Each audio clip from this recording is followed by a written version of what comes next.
সেইজাতের মা, উনি যেটা বলেছে, আমি বাচ্চাকে নিয়ে আমি সাকিব একসাথে আমরা রুমে টাইম স্পেন্ড করছি, তো সেখানে হয়তো মানে উনিও এসেছে আব্রামকে নিয়ে। তো হ্যালো ভিউয়ার্স, বুবলির এরকম কথা নিয়ে এবার মুখ খুলেছেন অপু বিশ্বাস। অপু বিশ্বাস জানান বুবলির এই ধরনের কথা নিয়ে বিরক্ত আমি এবং সাকিব খান। অপু বিশ্বাস বলেন উনি যে ধরনের কথা বলেছেন সোশ্যাল মিডিয়াতে তার ব্যতিক্রমী হয়েছে ঘটনাটি ঘটেছে প্রথম রমজানে। আমার শাশুড়ি এবং ননদ একটি ভিডিও দেখেছে আমার রেস্টুরেন্টে একজন আমাকে উপহার পাঠিয়েছে বিয়ের ডালা নামে একটি ডালা, সেখানে একটা আস্ত খাসি ছিল। সেই ডালার ভিডিওটাই আমার শাশুড়ি এবং ননদ দেখেই আমাকে বলেছিল যে প্রথম রমজানে যেন আমি সেই বিয়ের ডালাটাই তাদেরকে খাওয়াই। সে কারণেই প্রথম রমজানে আমি পুরো দিনটাই আমি শাশুড়ির সঙ্গে এবং ননদের সঙ্গেই কাটিয়েছিলাম। ইফতারির জন্যই কিন্তু আমাদের ডালাটা অর্ডার দেওয়া হয়েছে এবং খাসিটা আমি নিজেই কিনে দিয়েছিলাম। আস্ত খাসির একটা ডালা পাওয়া যায়, যেটা আমার বেশ কিছু ফেসবুক বা কোনো একটা জায়গায় প্রমোশনালি আমার ননদ আমার শাশুড়ি দেখেছে, ছিল যে প্রথম রোজার দিন কিন্তু তুমি আমাদেরকে আস্ত খাসির ডালাটা খাওয়াবে।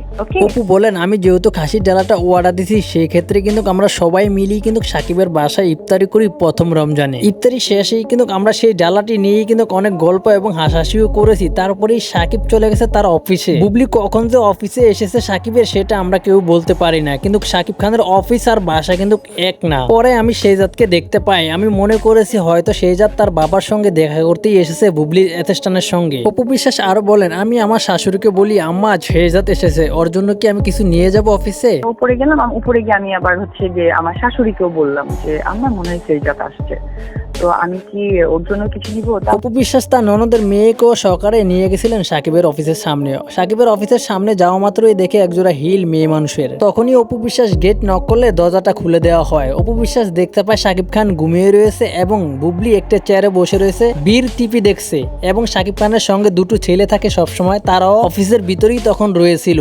অপু আরো বলেন এটা কোন ধরনের টাইম কাটানো হয় পার্সোনাল সেটা আমার জানা নেই। সাকিব খানের সঙ্গে যে দুটো ছেলে থাকে তারাও কিন্তু সেখানে উপস্থিত ছিল এবং শেহজাদের মা বলেছে আমি সেখানে আমার ছেলেকে নিয়েই গিয়েছিলাম, কিন্তু আমার সঙ্গে ছিল কিন্তু আমার ননদের মেয়ে। আমি জানি না এই ধরনের কথা বলে উনি নিজে ছোট হচ্ছে নাকি কাউকে ছোট করছে। আমি এতটুকুই বলি আল্লাহ যেন ওনাকে হেদায়েত করে। উনি নিজে ছোট হচ্ছেন নাকি কাউকে ছোট করার চেষ্টা করছেন আমি জানি না, বাট উপর আল্লাহর কাছে, আল্লাহ তাআলার কাছে আমি প্রে করি আল্লাহ যেন ওনার হেদায়েত দান করে।